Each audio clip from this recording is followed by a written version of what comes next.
Inflasi merupakan kecenderungan kenaikan harga dalam kurun waktu tertentu. Kita dapat melihat terjadinya inflasi dari peningkatan harga barang dan jasa.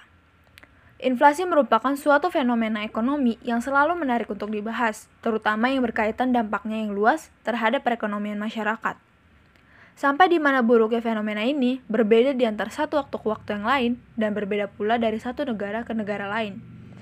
Pada tahun 2020 ini, Indonesia mengalami perubahan ekonomi secara terus-menerus akibat terjadinya pandemi COVID-19.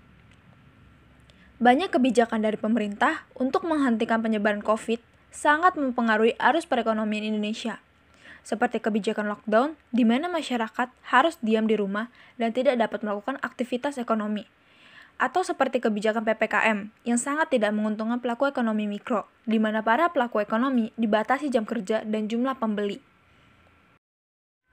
Oleh sebab itu, berdasarkan latar belakang yang sebelumnya, kami mengidentifikasi beberapa masalah yang akan dijadikan bahan penelitian selanjutnya. Yang pertama, inflasi gabungan dalam 90 kota di Indonesia pada tahun 2020. Yang kedua, visualisasi data menggunakan bar plot. Yang ketiga, uji normalitas data menggunakan uji Shapiro-Wilk. Yang keempat, membuktikan asumsi meningkat atau menurutnya laju inflasi akibat pandemi.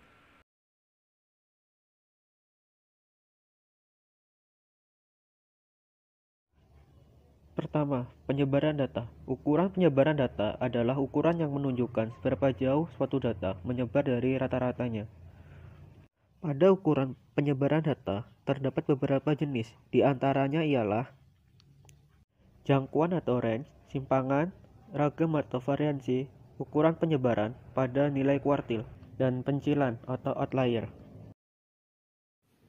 Selanjutnya ialah uji normalitas. Yang pertama, uji Shapiro-Wilk. Uji Shapiro-Wilk adalah sebuah metode atau rumus perhitungan sebaran data yang dibuat oleh Shapiro dan Wilk. Metode Shapiro-Wilk adalah metode uji normalitas yang efektif dan valid digunakan untuk sampel berjumlah kecil. Dalam penerapannya, para peneliti dapat menggunakan aplikasi statistik. Metode Shapiro-Wilk menggunakan data dasar yang belum diolah dalam tabel distribusi frekuensi. Data diurut kemudian dibagi dalam dua kelompok untuk dikonversi dalam Shapiro-Wilk. Dapat juga dilakukan transformasi dalam nilai Z untuk dapat dihitung luasan kurva normal. Begitulah kira-kira cara memahami metode dalam perhitungan uji Shapiro. Syarat dari uji Shapiro adalah sebagai berikut. A. Data berskala interval atau rasio kuantitatif. B. Data tunggal atau belum dikelompokkan pada tabel distribusi frekuensi. C. Data dari sampel random. Uji normalitas selanjutnya yaitu uji Lilliefors. Uji normalitas Lilliefors dilakukan untuk mengetahui apakah data yang diambil berasal dari populasi yang berdistribusi normal atau tidak. Langkah-langkah menghitung uji Lilliefors yaitu 1. Mengurutkan data dari terkecil hingga terbesar. 2. Dari data tersebut dicari skor Z masing-masing dengan rumus ZI sama dengan XI min mean dibagi standar deviasi. Yang ketiga, dari skor Z tersebut dan dengan menggunakan daftar distribusi normal, dihitung peluang FZI. Yang keempat, kemudian dihitung proporsi Z1, Z2, Z3, dan seterusnya, yang lebih kecil atau sama dengan ZI. Kemudian dibagi jumlah sampel. Yang kelima, hitung selisih FZI dikurang SZI, tentukan harga absolutnya. Yang keenam, harga yang paling besar adalah L hitung yang dicari. Yang ketujuh, L hitung tersebut dibandingkan dengan L tabel pada tabel nilai kritis untuk uji Lilliefors.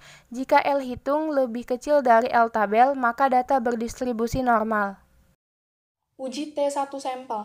Uji T1 sampel dalam istilah lain biasanya disebut dengan one sample t-test method, merupakan prosedur uji T1 sampel yang digunakan untuk menguji perbedaan rata-rata suatu variabel dengan suatu konstanta tertentu atau nilai hipotesis. Adanya hipotesis dinyatakan berdasarkan pada rumusan masalah penelitian yang diajukan agar rumusan masalah dapat terjawab dan hipotesis teruji berdasarkan data yang dikumpulkan.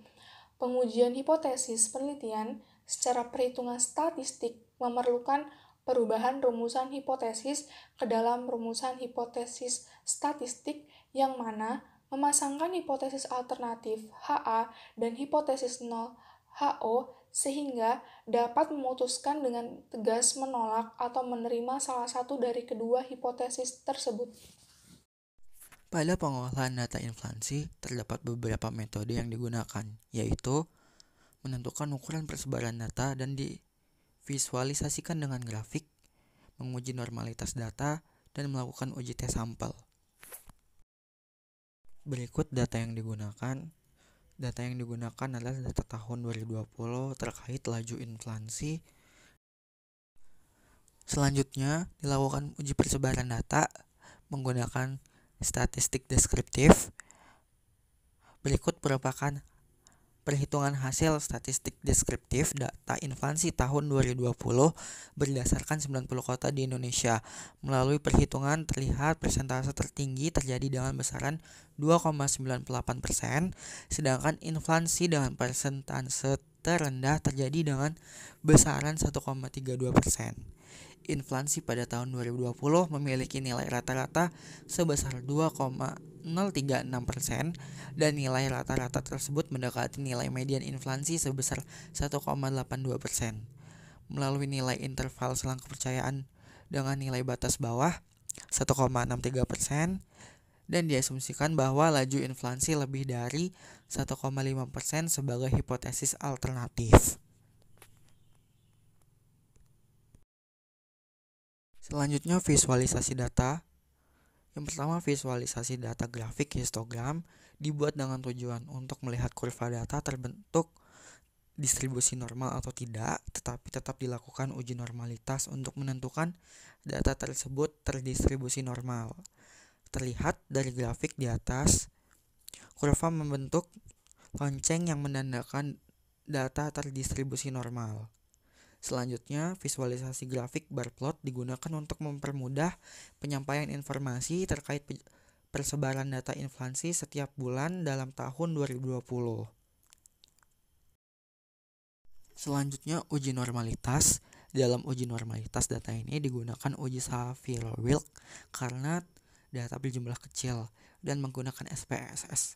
Berikut hasil dari uji normalitas. Yang pertama ada uji statistik hitung, yaitu sebesar 0,867 dan derajat bebas 12. Lalu ada nilai signifikansi atau p-value sebesar 0,060. Dan untuk cara membacanya kita menggunakan nilai signifikansi. Jika nilai p-value lebih dari nilai alfa 5%, maka H0 diterima dan H ditolak. Lalu jika nilai p-value kurang dari 5% atau kurang dari alfa 5%, maka H0 ditolak dan hipotesis alternatif diterima. Berikut hipotesisnya untuk dugaan awal pada hipotesis 0, data terdistribusi normal, dan untuk hipotesis alternatif, data tidak terdistribusi normal. Dan didapat dari uji normalitas SPSS bahwa p-value lebih dari nilai alfa dan kesimpulannya adalah data terdistribusi normal, yang mana memenuhi untuk dilakukannya uji T hipotesis. Lalu selanjutnya menentukan uji hipotesis dengan one sample t-test dan satu arah kanan, yang mana dengan hipotesisnya untuk hipotesis awal laju inflasi tahun 2020 kurang dari sama dengan 1,5%, dan untuk hipotesis alternatif laju inflasi tahun 2020 lebih dari 1,5%.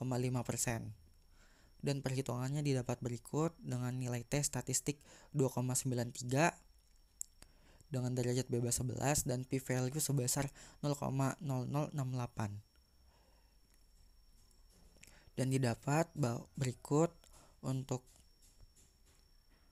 T hitung lebih besar dari T tabel dan p-value lebih besar dari alfa, maka asumsi bahwa H0 ditolak. Dan kesimpulannya, persentase laju inflasi pada tahun 2020 lebih dari 1,5%, walaupun pada rentang Maret-Agustus menurun akibat masa pandemi.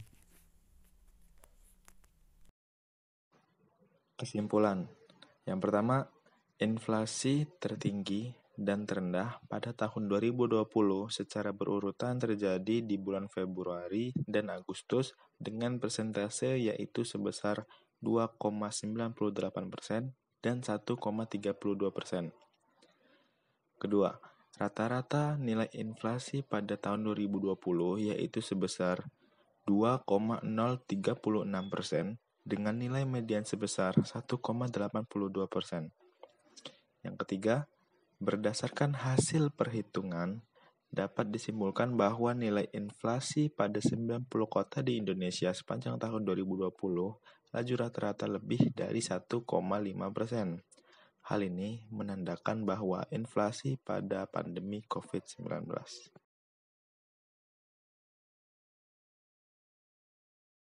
Saran pengembangan atau analisa ke depan yang dapat dikembangkan dari proyek kali ini adalah 1. Untuk penelitian lebih lanjut, kami menyarankan untuk dapat melengkapi dataset yang kurang atau dengan kata lain menambah lebih banyak data agar hasil penelitian lebih kuat. 2. Kami juga menyarankan untuk penelitian ke depannya agar dapat meneliti mengenai laju deflasi di Indonesia sehingga dari hasil penelitian tersebut dapat diukur perbandingan antara laju inflasi dan laju deflasi di Indonesia. Karena dengan mengetahui perbandingan dan tingkat urgensi dari keduanya, maka pemerintah dapat mengambil kebijakan yang paling tepat untuk mengatasi masalah ekonomi yang ada di Indonesia khususnya mengenai inflasi dan deflasi.